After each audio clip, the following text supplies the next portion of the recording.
Hi, welcome to the webinar, Resilience Assessments from Phoenix and Portland campuses. Next slide. The speakers today will be myself, Ruby Woodside. I'm the Innovative Service Manager at Second Nature. We also have Brian Grant and Thea Kindschuh. Both Brian and Thea are fellows from our program, Climate Resilience in Urban Campuses and Communities, which we also call CRUX. Next slide. So for the agenda for today, first of all, I'll give an overview of the steps involved in the initial campus community resilience assessment. So this is what schools that are signatories of the resilience or the climate commitment need to complete. Then we'll hear from Brian and Thea, who have recently finished resilience assessments at their respective campuses, about their process. And then after that, we'll have time for questions and answers at the end. At any time during this webinar, you can submit questions through the questions chat box on your screen. The webinar will also be recorded, and the recording will be sent to registrants and posted on our website afterwards. Next slide. Great, so I also just want to give a quick thank you to the corporate partners that we work with. Next slide. Okay, so this image is just to place the resilience assessment in some context. So when schools sign either the resilience commitment or the climate commitment, there are a series of steps that we ask for them to complete and then report their progress back to us at Second Nature. So first of all, we ask schools to create a campus community task force that's responsible for implementing the resilience work. Then after that, we ask schools to complete an initial campus community resilience assessment and report their findings to us in their reporting platform. So this is the step that we are talking about today in the webinar. And then after the assessment, signatory schools should take their findings and then develop a climate action plan with goals and targets to increase resilience to climate change. And then of course, implement the plan. Next step, or next slide. So the goals of doing a campus community resilience assessment, the idea is to understand the school's current status in terms of preparedness and ability to cope with climate change. So this includes understanding some of the current strengths and what the school is already doing, as well as understanding current weaknesses and vulnerability to anticipated climate changes. We ask schools in particular to look for overlaps between the campus and the community and to consider how the two can work together. And then finally, schools should also consider indicators and start to think about how they could potentially measure resilience. Next slide. So once the schools complete their initial campus community resilience assessment, they submit a report in Second Nature's reporting platform. These are the four main sections of the report that they'll have to fill out on the slide here. So first of all, we ask some questions just about the process of doing the assessment. Then we ask schools to share at least 3 of the strengths that they've identified on campus during the assessment, and that can be on campus or in the community. Then we also ask schools to identify up to 10 climate change hazards, impacts, and other exacerbating factors. So these are things that can make the campus or community more vulnerable to climate change. And then next, we ask schools to share some of their initial indicators for resilience. So we ask schools to include at least 1 indicator for each of these 5 dimensions of resilience. So the dimensions of resilience are social equity and governance, health and wellness, ecosystem services, infrastructure, and economic. And I do want to say that, first of all, so these dimensions are not mutually exclusive, and indicators could certainly fall under many of these areas. So really the idea here is more that schools should think comprehensively about resilience. And I also want to mention that the indicators that schools report on here do not need to be the final indicators in the climate action plan. So these are just initial indicators that were discussed during the assessment. A school can then decide later that they choose, they want to focus in on a few different indicators and measure progress based on that, which is completely fine. And then finally, there's room in the report for schools to report on some initial actions or opportunities to increase resilience that they identified. Next slide. Great. So now I'll briefly go through the resilience assessment in our reporting platform, just so folks can have an idea of what it looks like. So when you log in for resilience commitment or climate commitment signatories, in the bottom right side of your school's profile page, it says resilience assessment. And so that's how you'll create or edit your report. Next slide. Okay. So as I mentioned, the first section asks about the process. So we ask schools kind of what tools or frameworks you use, and also there's room here to upload any supplemental documents or reports that could help let us know about the process and how it went. Next slide. Okay, so then section 2 asks about strengths and vulnerabilities. So first of all, in this first question, schools can fill in at least 3 of the strengths or assets that they identified on campus or in the community. Next slide. So what does this actually mean? Strengths or assets, they could really be any features or characteristics that will help the school to cope with climate change. I included a few examples here that different schools have identified. I'm not going to read them all right now, but we do have a lot of resources and examples of assets that have been identified on our website. Next slide. Great. So then schools are asked to select some of the vulnerabilities that they have identified. So we divided this into 3 categories. First of all, there's direct climate change hazards. Then there are indirect impacts of climate change. And finally, there are exacerbating factors that are impacting a campus that might be made worse by climate change or that might impact a school's ability to cope with climate change. Next slide. So what we ask for in the report is that at least one of the vulnerabilities that schools list, it should be a direct climate change hazard, such as extreme heat or sea level rise. And then I also want to mention that schools can add in other hazards or factors that may not be listed here. So you aren't necessarily limited by this list, but it is a place to start. Next slide. Okay, so in section 3, in the next section of the report, we ask schools to identify their initial indicators. So as I mentioned, these 5 dimensions are not mutually exclusive and they do not need to be the final indicators in the climate action plan. At this point, indicators can be qualitative. So if this school just wants to describe how they think they're doing in a certain area, that's fine. Or if the school has data that they want to report on at this point, then the indicators could be quantitative. Next slide. Great, so if you get into the reporting platform, you'll see a question like this for each dimension. So what you would do is you would write down the indicator, and then you would provide a brief description of the current status, and if it's quantitative, how this will be measured. So this is what it would look like for social equity and governance. Next slide. Then again, you would do the same thing for health and wellness indicators. Next slide. And the same thing for ecosystem services. And I should also mention that there's an optional text box to include a summary of the status. And so you can do that for each dimension, but that's optional. Next slide. So this is where you put indicators about infrastructure.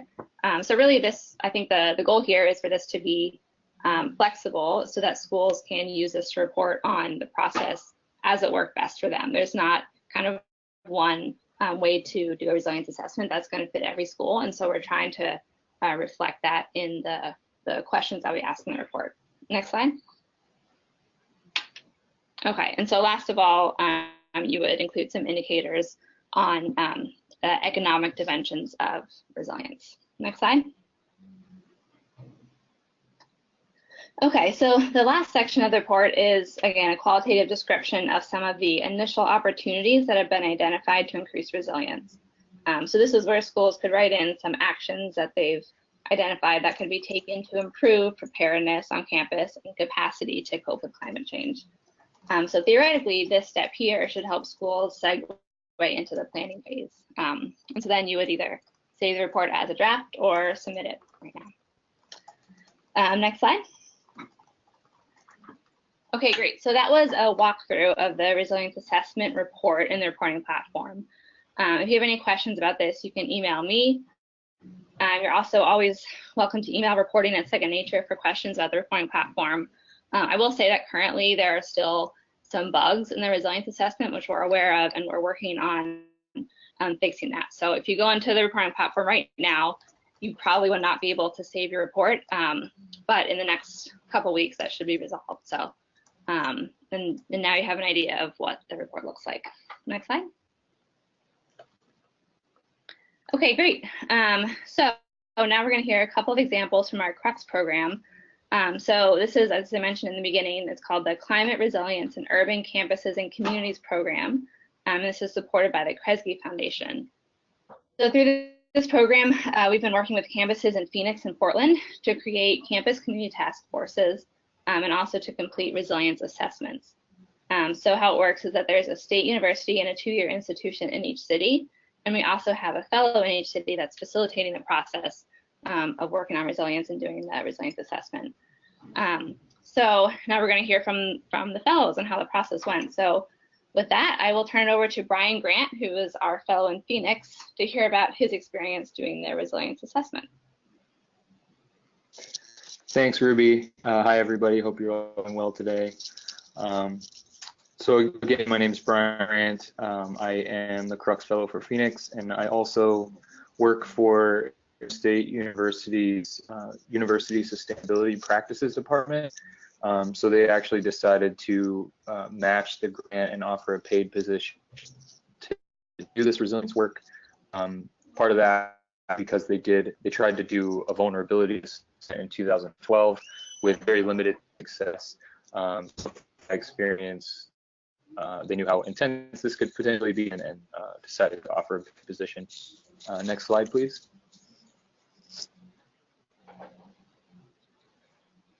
Okay, so there's just a couple shots of the campuses we're working with in Phoenix. Arizona State University, we have campuses. We decided to start this project at our West campus, which is smaller and a little bit more manageable. And then we're also working with South Mountain Community College. Next slide, please.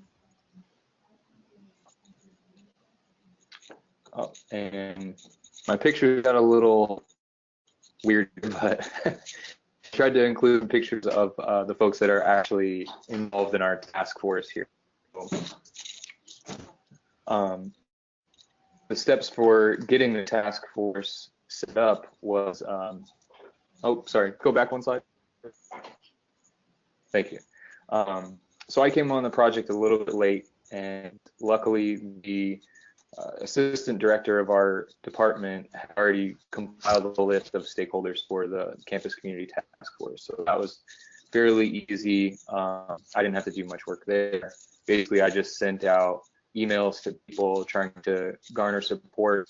Had varying success with that. So what we decided to do was have our chief sustainability officer and also the dean of the West campus endorse this resilience task force and kind of as a way to make people take it more seriously. And that worked out. Out of the 24 people we reached out to, we had 17 people commit. Unfortunately, though, most of those folks that didn't commit were the community folks we were trying to connect with. So we had a really good turnout from our faculty, staff, and student population, but surrounding community, we didn't get too many folks in, and I'll speak to that a little bit later. And then at South Mountain Community College, force was created much more informally. Essentially, we have a sustainability committee, and we just kind of made that the resilience task force. So with them, we're also working out on the community part. Next slide, please. Okay, so now that we have the task force set up, what do we do? We decided to kick off work with a future visioning workshop. That not only to provide a bit of background on climate resilience, why that matters. A lot of folks aren't really familiar with that. So we want to identify that and also discuss our 4 primary climate hazards, and then engage our participants in a visioning exercise where we have them envision a resilient campus. This is kind of the steps that we use for that. If anyone's interested in look at that in more detail, I can share that document. But essentially what we did was at the end of the workshop, we combined the visions into one shared vision, and that kind of serves as our guide document for our resilience planning and implementation. Next slide.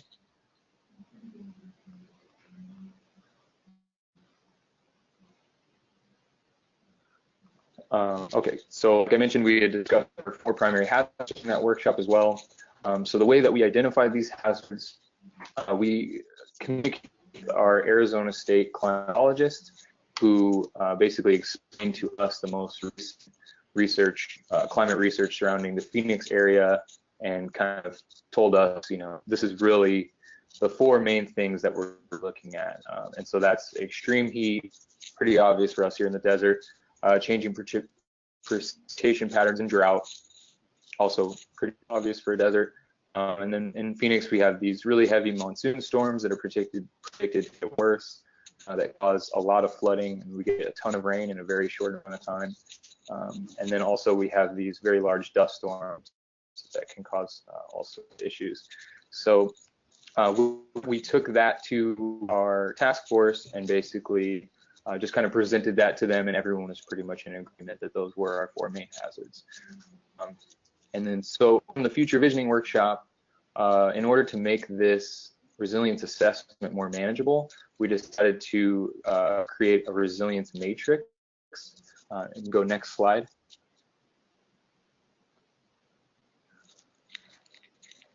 So here's a very small portion of the matrix. It's quite large, but essentially what we did was the assistant of our department, along with working with Thea, who you'll hear from in a minute, from Portland State, we just went through all the different resources that Second Nature has available for this type of work.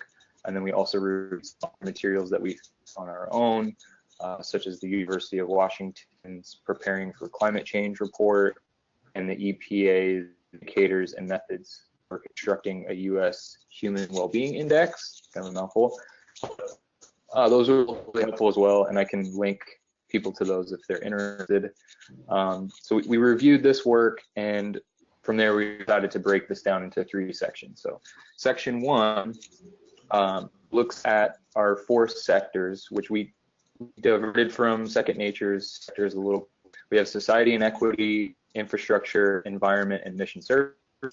And we looked at those to our top 4 climate hazards that I just discussed.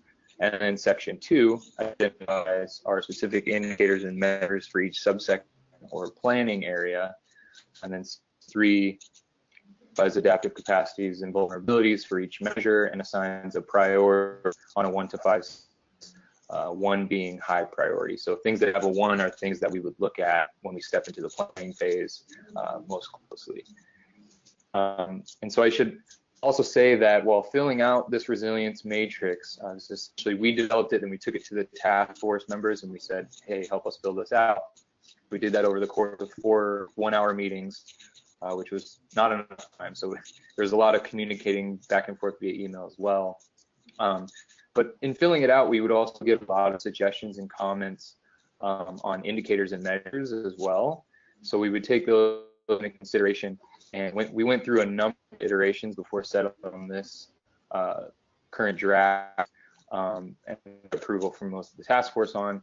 So I will highlight that this is in no way a static document. This is very much a living document.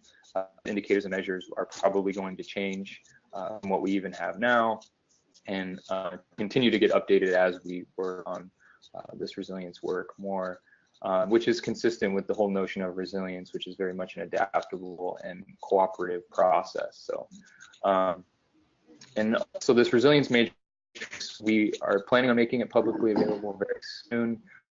We're still putting in some final touches, really just kind of getting the priorities, getting sign off from the task force on that, but it should be available soon, and I'm sure we'll be able to link folks to that.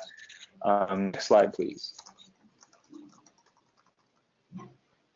Okay, so at South Mountain Community College, things went a bit different. We're more limited with our capacity and resources over there, so we decided to take a bit of a different approach, and instead of focusing on 4 climate hazards, we focus on what we deemed the most urgent hazard here in the desert, which is extreme heat. And specifically, we wanted to look at individual resilience to extreme heat. So individual, both population and our surrounding community.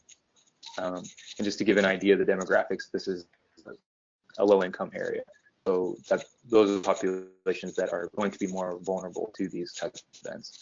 So to measure this, we created a community heat resilience survey that we want to distribute amongst the campus and community. So the survey measures current resources available to cope and mitigate extreme heat stresses. It also looks at social cohesion among campus community, a little bit about opinions on climate change, also demographic data. And so we developed this survey based out of a survey that's existing in the county level. It's called the CASPER survey. It's a community assessment of public health and emergency response. So it really looks at this extreme heat in great detail, but we kind of tailored it to the campus community level instead of county-wide. So we just kind of rearranged the questions, reworded them a little bit. So we have that survey in IRB review right now, and once that is approved, I would be happy to share it as well, and also the data. We're hoping to have our data collected and synthesized by the summer, and that is going to directly influence our resilience assessment. And then they might also be coupling that data with resilience matrix of some sort, maybe the same one we developed for West, or maybe something a little different. We're still kind of exploring that option. Actually have a district that they're a part of, a community college district, and there's a sustainability specialist for that district. And so there's been talk about maybe incorporating this resilience assessment work in their position. So to have someone actually paid doing this work, which I think would be really beneficial, but I don't know if it will actually happen. But I mean, if there's potential to have a paid position do this, I would highly recommend it, because it is a ton of work, and for someone to really be dedicated and do an in-depth assessment, it helps to have a paid position. So anyway, now next slide, please. I'd like to go over some of the challenges that we had. And the biggest challenge here was getting the community involved. Like I mentioned, the task force, we didn't really have much community representation there, and it was really hard to just get the community involved in the assessment process as a whole, and also connecting with other groups that are doing similar work. So here on this page, I have a number of organizations that are also doing resilience-related work, and it was just very hard to identify those folks and get in touch in ways that we could work together. This is partly due to the demographics surrounding our campuses, and also partly due to ill-suited engagement tactics on our part. We didn't know exactly how we should go about this type of stuff at first. It was really difficult to figure out how to incorporate community partners in a way that facilitated community involvement in the assessment process.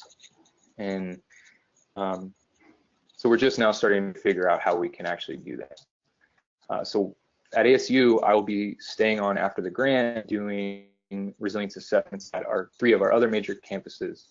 And we plan to delve much deeper into the community engagement and partnerships process with those campuses. And some ways we plan to do that are conducting workshops specifically to target the community. So with our workshops at West, we more target just our campus population. We want to do some workshops where we specifically target the community. The community resilience building workshop, which is a resource that Second Nation can tell you more about. And we're also planning a resilience fair that will educate not only members, but it's really going to be targeted towards community and them educated on different utility grants that they can take advantage of, getting trees planted for shade, and all these different sorts of things. I think that'll be great. We have that planned this spring. And then we also have already been doing a lot of personal meetings with different community leaders and organizations doing related work. Just sending emails out to these people. We're finding that meeting with them in person, really delving into your work, that helps a lot in identifying ways that you can work together. So we have some really exciting stuff in the pipeline. Maybe I can talk more about the questions. But I want to another major challenge was really deciding how far we wanted to go with assessment. I mean, when you're measuring resilience, you can go really deep, or you kind of go with what data you have readily available. That was our question, was, okay, do we want to just tailor this assessment to what we can get, or do we want to make it a more holistic assessment and be comfortable with data gaps? And you can go next slide, please. So a lot of the measures that we identify, either the data does not exist yet, or it was to dig up. We decided to keep them in place. Taking them out, we felt it's important adapt capacities or vulnerabilities that are vital in planning process, which is really the whole point of it. So again, the assessment is an iterative process, and we can use these data gaps opportunity to integrate needed research into our resilience planning. So my advice is don't be afraid of the gaps. Just by identifying these gaps, you're already increasing your resilience. So that's all I have for now. I think I'll pass it to Thea from Portland State. Thanks, Brian. Hey everyone, I'm Thea Kindschuh, the CRUX Fellow from Portland. So we're conducting climate resilience capacity assessments for Portland State University and Mount Hood Community College. Similarly to Brian, Portland State also chose to match the CRUX grants so that I can complete their resilience strategy as well. And I am a master's student in PSU's Urban and Regional Planning program. I'm originally from Portland and have been involved in PSU's sustainability efforts for a few years now. Next slide.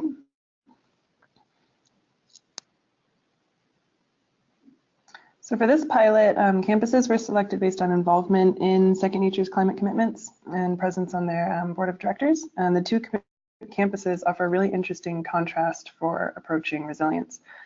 Portland State is a large urban research university in downtown Portland, whereas Mount Hood Community College is a directly community-serving college in largely underserved Gresham, a suburb to the east of Portland. I'm sorry, it looks like this got cut off a little bit, but here's a couple stats for you.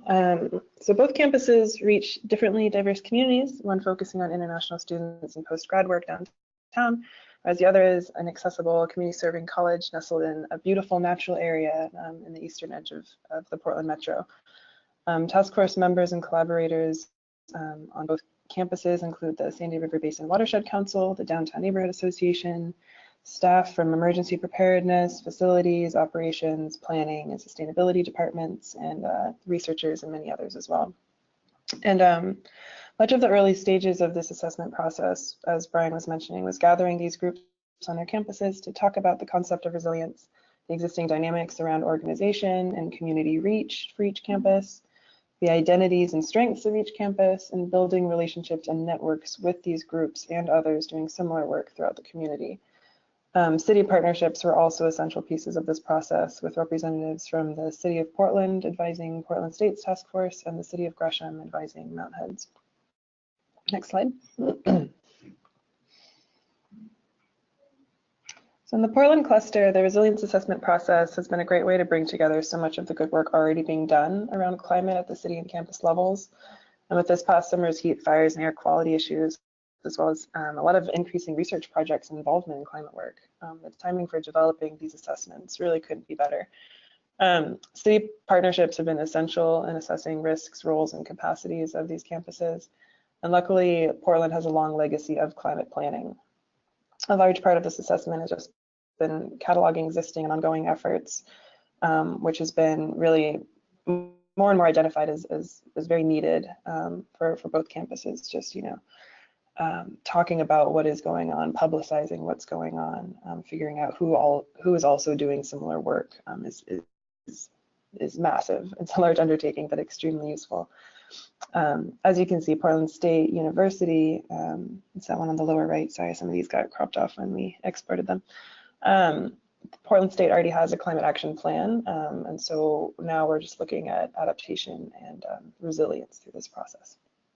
So next slide.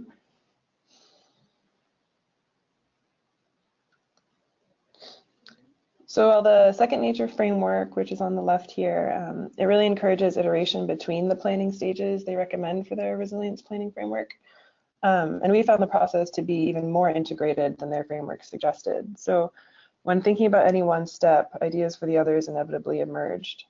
This led perhaps to more messy conversations, but it also really gave an opportunity to build on the natural momentum of these conversations and lay the groundwork for strategy development while still assessing capacity, which has been a really great process. We had intended to begin the conversations around future visioning and positive possibilities, but really needed to understand our specific climate impacts first in order to scope the conversation. We also developed our assessment indicators based on what kind of future scenario we wanted and what kind of action items we saw as feasible. So this back and forth definitely slowed the process, but in the end has resulted in a much more aware, relevant, and useful assessment. And as Brian said, we'll continue. It's a dynamic document. It's a dynamic matrix that we're going to be continuing to assess and mold to work best. We also plan to assess the efficacy of our strategy via reassessment, and therefore are incorporating both things we're already measuring, as Brian was saying about like data that we already have, as well as things that we would like to begin doing and measuring in the future. So there's kind of that aspirational component to the assessment itself. Next slide. So to scope this process early on, CRUX Portland presented the primary climate change risks outlined in the Multnomah County Climate Risks and Vulnerabilities Assessment to our task forces. We look at these dominant effects as they pertain to our various departments in a matrix similar to the one Brian discussed, where we look at how those climate change effects, which are our main ones out here in Portland, are hotter, drier summers with more high heat days and warmer, wetter winters with the potential for more intense rain events. So these climate change hazards, impacts, and exacerbating factors are used in the reporting platform as well. And we mimicked Multnomah County's kind of indicator organization of natural, social, and infrastructural systems. So just the 3 categories for our own resilience indicators, and then fit those into the 5 second nature categories in the reporting platform, which worked pretty well. Next slide. So approaching the assessments varied slightly between campuses. Both shared similar overall frameworks. I synthesized existing resilience assessments for relevant indicators, taking pieces from the Multnomah County Climate Change Preparation Strategy, the City Resilience Index, 100 Resilient Cities, and a variety of other resilience literature, which again, it looks like these links got cut off, but I can send those after the webinar. As Brian can attest, the process of going back and forth between bringing too much or too little to the task forces, as well as how vague or how detailed to make the indicators, has been tedious, but very insightful. The process was able to tailor the assessment itself to existing assets and feasibilities of the campus community, rather than a general rating of whether the campus met someone else's standards for resilience. And the reporting platform and framework really help enable this. So these concepts are so place specific and varied that adaptation of the process itself to ensure applicable and implementable strategies has been a really meaningful process. Because resilience is adaptive and flexible, the assessments should be as well. And by assessing capacity, you're also building capacity. Yeah, thanks. So our initial campus capacity assessment identified capacities that mesh well with our existing plans, our strategic plans, sustainability, operational, and otherwise. Our primary assets are both our existing body of research and data specific to our region. Portland's really lucky to have some, great researchers, some great, mapping groups, which I'll get into a little bit later. And as well as our capacity to continue research initiatives that serve the metro area. So, we have great partnerships with the city as far as providing research, and have some really exciting things coming down in that arena. Our location in downtown Portland creates a hub of transportation, education, access, and potential service provision for the downtown community, which is a really great asset and opportunity. And thirdly, our existing sustainability efforts and institutional support lay a really strong foundation upon which to build our resilience strategy. And we ultimately hope to synthesize our existing plan strategies and reporting requirements into a more cohesive plan. So as you'll see when you review our initial capacity assessment via the reporting platform, much of the indicators are tailored to these strengths, and our current capacity is largely offices working in these areas and lists of plans addressing similar issues relating to these strengths and these indicators. And with our final version at the end of the grant, we'll have narrative capacities and strategies per each department synthesized into overarching goals and strategies. So next slide.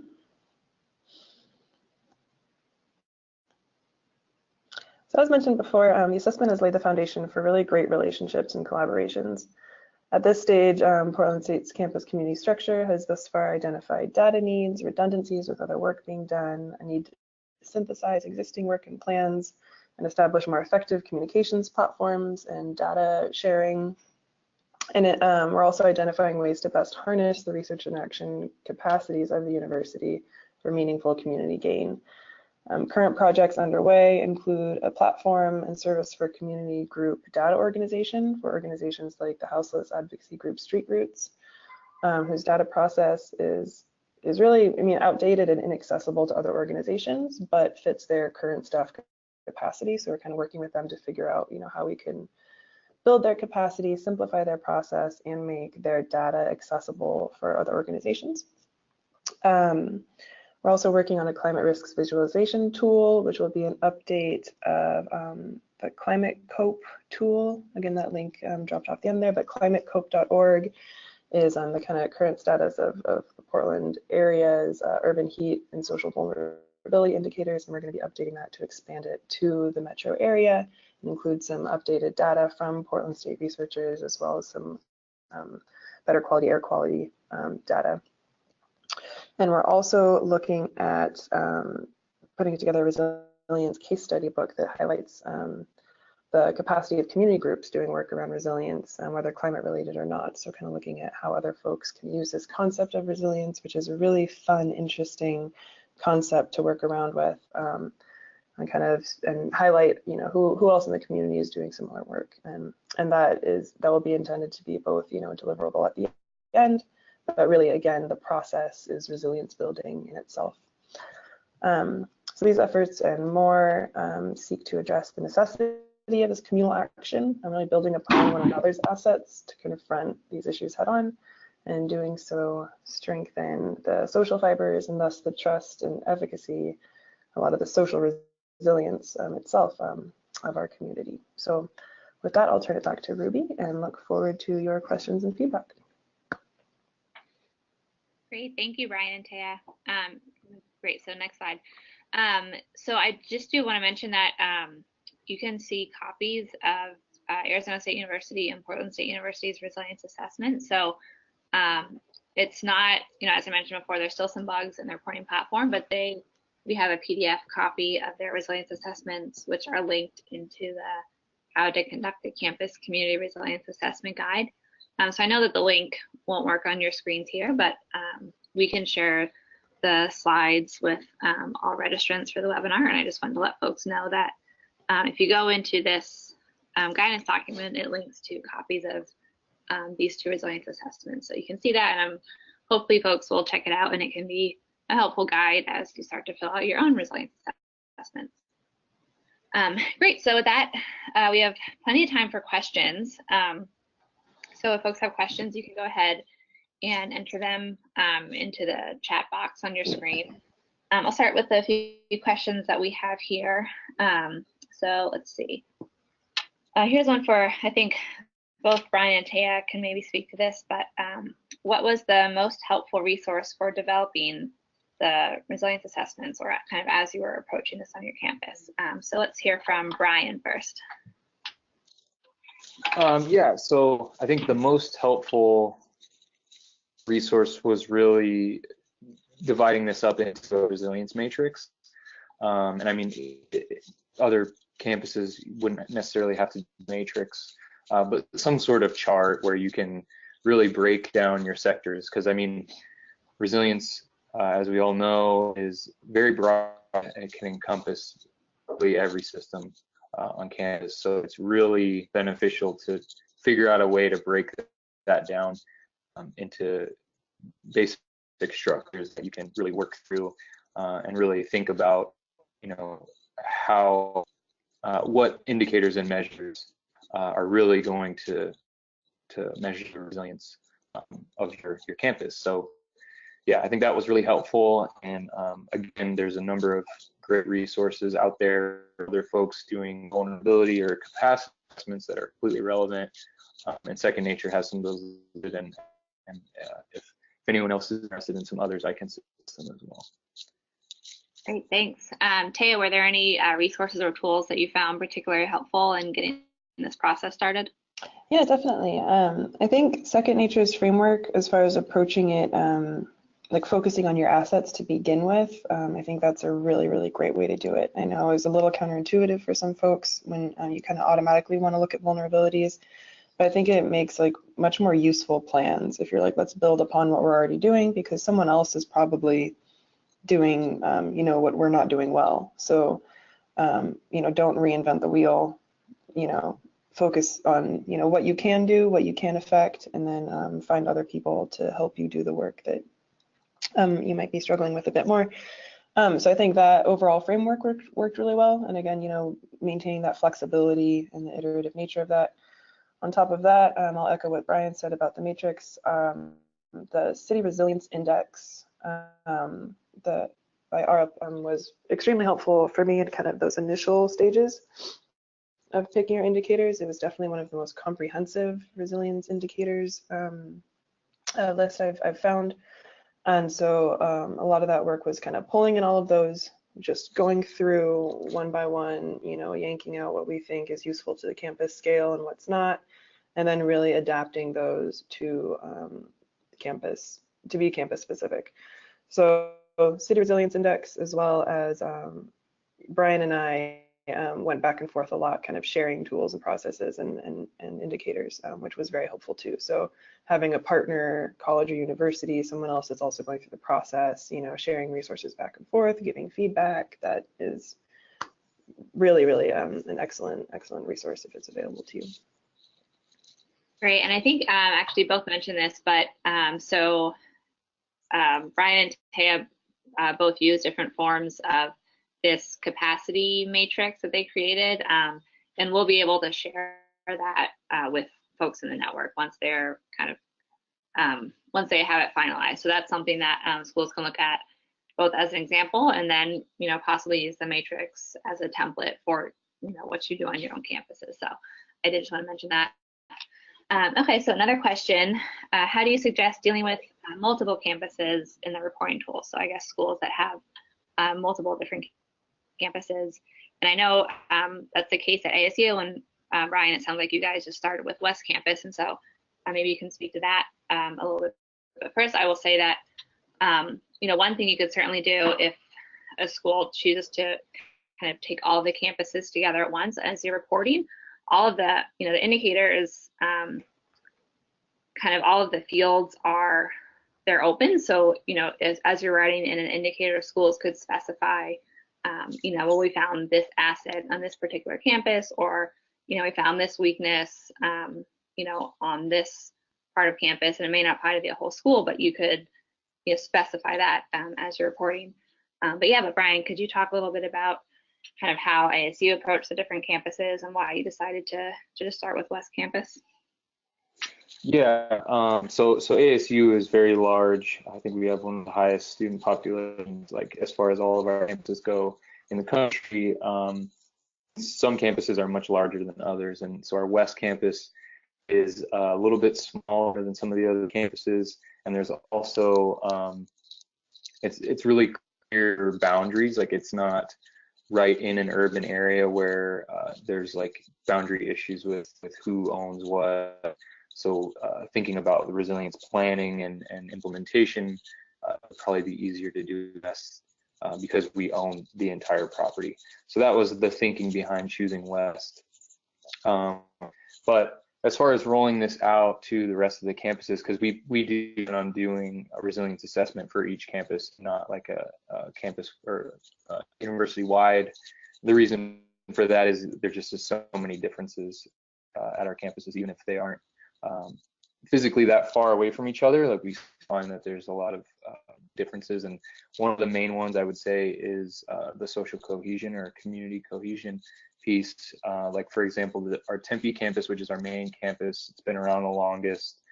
There is a lot of community cohesion there. We're very embedded in our surrounding community, whereas our West campus, which is kind of in the suburban areas of Phoenix, it's much different. We don't have too much connection with the community, and that was really one of the things in doing the resilience assessment we discovered over there.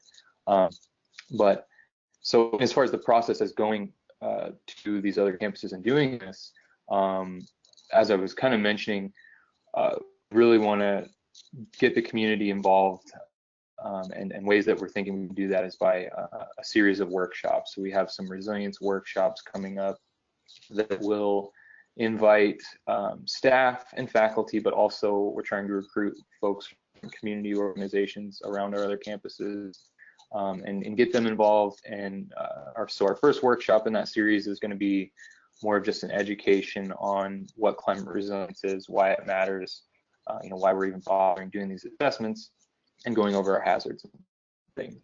And then the next workshop will be future visioning, so we're kind of the same formula as West.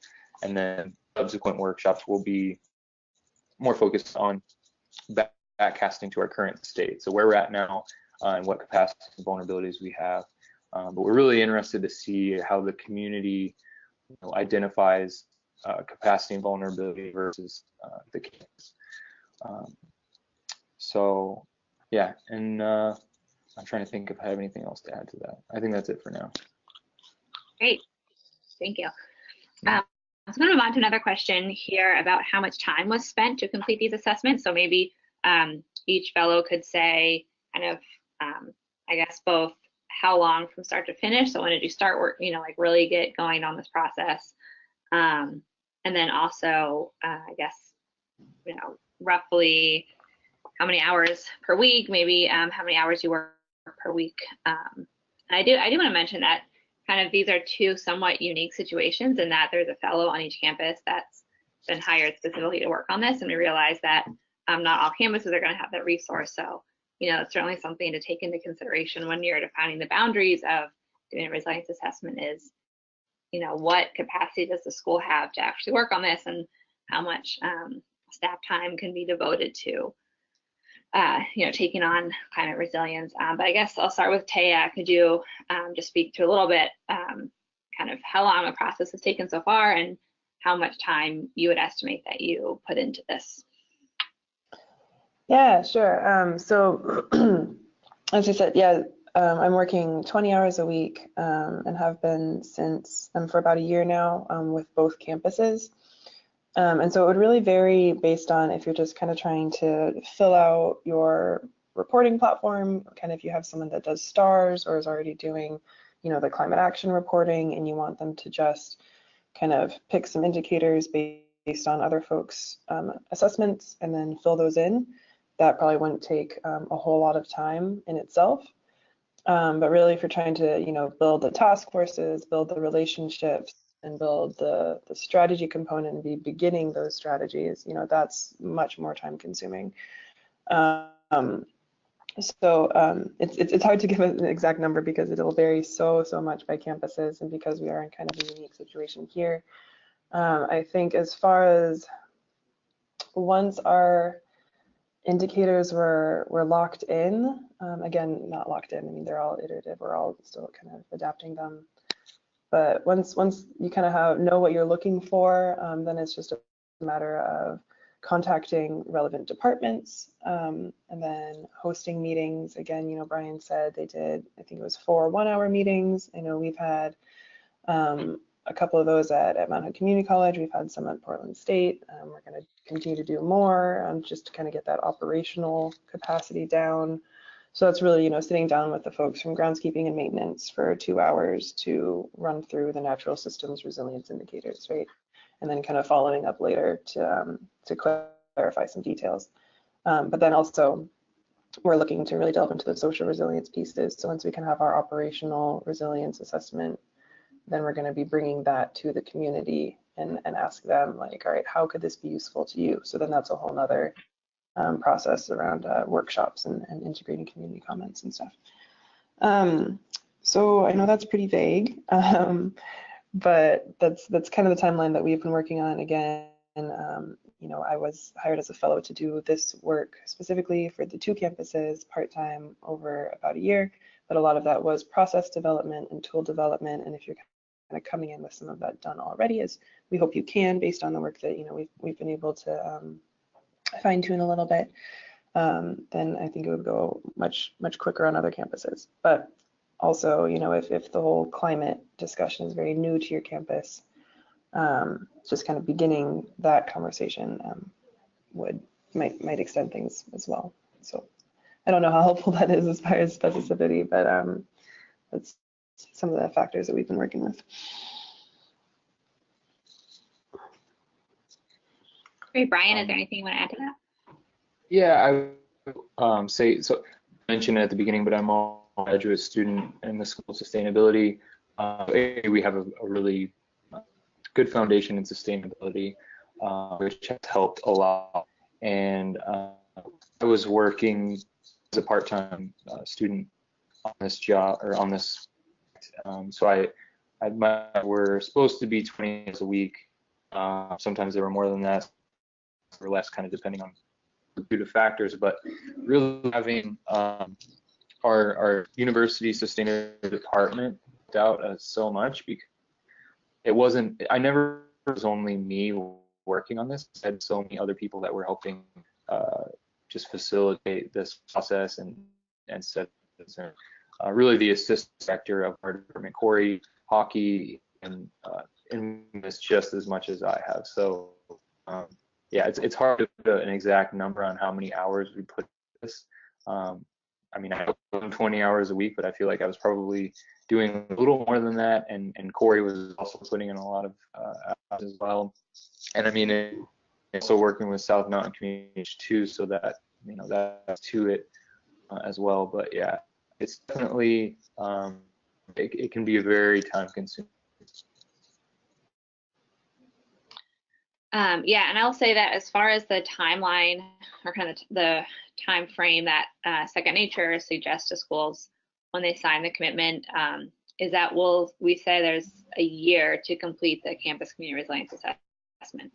And I would say it probably won't take the whole year, but that's understanding that in some cases schools might need some some time to get organized and figure out what exactly they're going to do. So that's including that just kind of, you know, organization phase. But yeah, so I would say probably have time for one more question. So let's see. So I guess moving forward, for both Thea and Brian, how do you see this assessment process, you know, being utilized going forward? We'll start with Thea for this one. Yeah, so with our assessment, we're going to kind of use it as our base level, you know, adaptation, you know, resilience measure, obviously. And so a lot of it is qualitative, a lot of it is quantitative. We have a nice mix of both, with existing data and data that we want to collect. So again, it's kind of bringing everyone to the table to be like, all right, what do we have? What can we build on? What do we definitely not have that need to kind of figure out how to address? And then also already it's laid the groundwork for strategies. So we're kind of, as I kind of mentioned before, we have a few projects underway that will, you know, build resilience as well as build capacity and help, you know, fill in our assessment a little bit more.